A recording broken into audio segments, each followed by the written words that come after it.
നമസ്കാരം. നാരായണ ഗുരുവിൻ്റെ ആത്മോപദേശ ശതകം 100 ധ്യാനങ്ങൾ. ധ്യാതാവ് ഗുരു നിത്യചൈതന്യയതി. ധ്യാനം 86.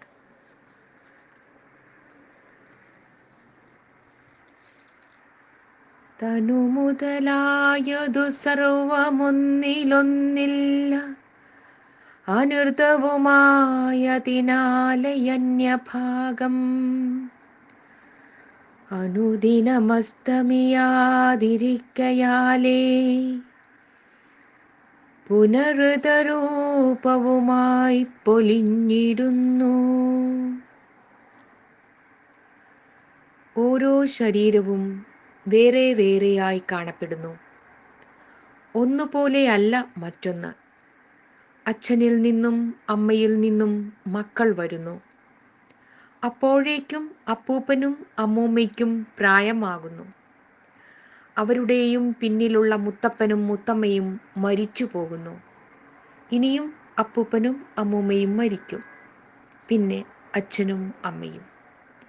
മുത്തപ്പനു പകരം അപ്പൂപ്പൻ പോരാ, അപ്പൂപ്പനു പകരം അച്ഛൻ പോരാ. ഒരാളുടെ സത്തയല്ല വേറൊരാളിൽ തുടരുന്നത്. ഓരോരുത്തരുടെയും തനതായ മൂല്യം വേറെയാണ്. എത്ര വലുതായ ശരീരവും കാലപ്പഴക്കത്തിൽ ഇല്ലാതായി പോകുന്നു. ഉണ്ടായിരിക്കുമ്പോൾ ഓരോന്നും സത്യമാണെന്ന് പറയാം. എന്നാൽ അത് നശിച്ചതിനു ശേഷം അതിൻ്റെ ഉണ്മ അവശേഷിക്കാത്തതുകൊണ്ട് നേരത്തെ സത്യം എന്ന് പറഞ്ഞത് വെറുതെ ആയിപ്പോയി. ശാരീരികമായ സത്യം സാപേക്ഷമാണ്. ശാശ്വതമായ ഉണ്മയുള്ളത് മാത്രമാണ് വൃതം. പലവിധമായി അറിയുന്ന അന്യ എന്ന സത്യത്തെക്കുറിച്ച് 36, 37, 38 എന്നീ ശ്ലോകങ്ങളിൽ പറയുകയുണ്ടായി. അതോടൊപ്പം സമ എന്ന ഒരു സത്യം കൂടിയുണ്ട്. ഒരു കസേര ഒടിഞ്ഞു പോയാലും കസേര എന്ന ആശയം ഒടിഞ്ഞു പോകുന്നില്ല. കസേര എന്ന പേരിന് നാശം സംഭവിക്കുന്നില്ല. കസേരയായിരുന്ന പദാർത്ഥത്തിൽ അടങ്ങിയിരുന്ന ഊർജം രൂപാന്തരം പ്രാപിക്കുന്നതല്ലാതെ ഇല്ലാതായിത്തീരുന്നില്ല. ഇങ്ങനെ നോക്കുമ്പോൾ ഭിന്നമെന്നു തോന്നുന്ന വസ്തുക്കളിൽ തന്നെ അവയെ ഇതര വസ്തുക്കളോട് ചേർത്തു നിർത്തുന്ന ഒരു സമാംശമുണ്ട്. അത് എന്നും നിലനിൽക്കുന്നതുകൊണ്ട് പരമമായ ഉണ്മ ഒരിക്കലും നശിക്കുന്നില്ല. അത് ഋതമായി തന്നെ തുടരുന്നു. അന്യയാണ് ഇവിടെ അനൃതമായി കാണപ്പെടുന്നത്. സമയാകട്ടെ ആകെ സത്തയിൽ എന്നുമുള്ള ഉണ്മയായി തുടരുന്നു. സദ്വസ്തുവിൻ്റെ സന്ധാരണവും ഊർജത്തിൻ്റെ രൂപാന്തരവും അന്യോന്യപൂരകങ്ങളായിരിക്കുന്നതിനാൽ വേറെ വേറെ കാണപ്പെടുന്നതിനെയും ആകെ ഉണ്മയിൽ സങ്കലനം ചെയ്തു മനസ്സിലാക്കാം. ഭാഷയിലെ വാക്കുകളെല്ലാം പല കാലത്തായി പലരിൽ നിന്നും വന്നവയാണ്. അവരെല്ലാം എന്നേ മരിച്ചു മണ്ണടിഞ്ഞു. എന്നാലും ഈ വാക്കുകൾ എന്നും തുടർന്നു പോവും. ഒരു തലമുറയിൽ വന്നു ചേർന്ന ദാർശനികമായ അറിവും ശാസ്ത്രസത്യവും അടുത്ത തലമുറ വളർത്തിയെടുത്ത് പിന്നത്തെ തലമുറയ്ക്ക് എത്തിച്ചു കൊടുക്കുന്നു. ഓരോ ജീവിയുടെയും ശാരീരികമായ പ്രത്യേകതയും സംസ്കാര വിശേഷവും ബീജങ്ങളിൽ കൂടി അടുത്ത തലമുറയിലേക്ക് വ്യാപിക്കുന്നു.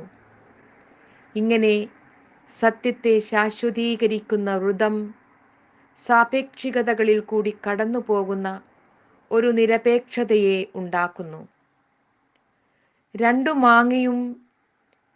മാങ്ങയും ചേർന്ന് 4 മാങ്ങ ആകുന്നത് നശിച്ചു പോയാലും രണ്ടും 4 എന്നുള്ള സത്യം എന്നും ഋതരൂപമായി തുടർന്നുകൊണ്ടു തന്നെയിരിക്കും. കാലത്തിൻ്റെ മാറ്റത്തിൽ മാറാതെ നിൽക്കുന്ന ശാശ്വതീയമായ ഗതീയതയാണ് ഋതം. തൈത്തിരീയ ഉപനിഷത്തിന്റെ ശാന്തി മന്ത്രത്തിൽ തന്നെ ഋതം വദിഷ്യാമി, സത്യം വദിഷ്യാമി എന്നുള്ള പ്രതിജ്ഞയുണ്ട്. ആ പ്രതിജ്ഞയോടുകൂടിയാണ് ഉപനിഷത്ത് തുടങ്ങുന്നത്. 1:12 ഋതമാദിശം സത്യമവാദിശം എന്നിങ്ങനെ ആ പ്രതിജ്ഞയുടെ നിറവേറ്റൽ പറഞ്ഞിരിക്കുന്നു. സത്യം ബ്രഹ്മമാണെങ്കിൽ ഋതം ധർമ്മമാണ്. ബ്രഹ്മവും ധർമ്മവും ഒന്നു തന്നെയാണെങ്കിലും ബ്രഹ്മം അറിയുവാനുള്ളതും ധർമ്മം ചെയ്യാനുള്ളതുമാണ്. തൈത്തിരീയം 1:11 സത്യം വദ ധർമ്മം ചര എന്ന് പറഞ്ഞിരിക്കുന്നത് നോക്കുക.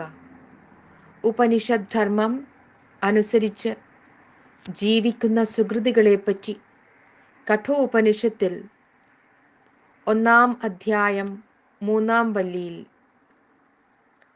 ഋതം പിബന്തൗ സുകൃതസ്യ ലോകേ ഗുഹാം പ്രവിഷ്ടൗ പരമേ പരാർത്ഥേ ഛായാ തപോ ബ്രഹ്മവിദോ വദന്തി പഞ്ചാഗ്നയോ യേ ച തൃണാചികേതാ എന്ന് പറഞ്ഞിരിക്കുന്നു.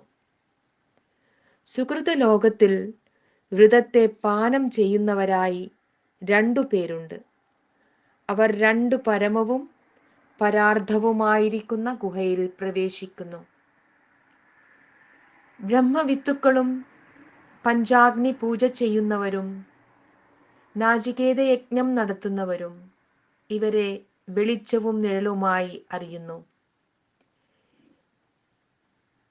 എല്ലാറ്റിൻ്റെയും അധിഷ്ഠാനം ബ്രഹ്മം മാത്രമായിരിക്കുമ്പോൾ അനൃതം എങ്ങനെയുണ്ടായി? ഋതത്തെ പാനം ചെയ്യുന്ന സുകൃതികളിൽ തന്നെ വെളിച്ചവും നിഴലും ഒന്നിച്ചു വരാൻ കാരണമെന്ത്? ഗൗഡപാദകാരികയിൽ എല്ലാവരുടെയും സ്വഭാവം ജരാമരണ നിർമുക്തമായ ധർമ്മത്തോടു കൂടിയതാണെന്ന് പറഞ്ഞിരിക്കുന്നു. എന്നാലും ലൗകികമായ ഭീതി കൊണ്ട് അവർ ജരമരണാദികളെ സങ്കൽപ്പിച്ച് അനൃതത്തെ വരിക്കുന്നു. എന്നാലും ലൗകികമായ ഭീതി കൊണ്ട് അവർ ജരാമരണാദികളെ സങ്കൽപ്പിച്ച് അനൃതത്തെ വരിക്കുന്നു. സുകൃതികൾ പോലും അഹോ ചുഴന്നിടുന്നു എന്ന് നേരത്തെ ഗുരു പറഞ്ഞിരുന്നു. കർമ്മപിപാസ ഒഴിഞ്ഞവന് ഈ ദോഷം സംഭവിക്കുന്നില്ല. ഒരിക്കലും അസ്തമിക്കാത്ത ഋതരൂപമായി അവൻ്റെ അറിവ് പൂർണ്ണമായി തീരുന്നു.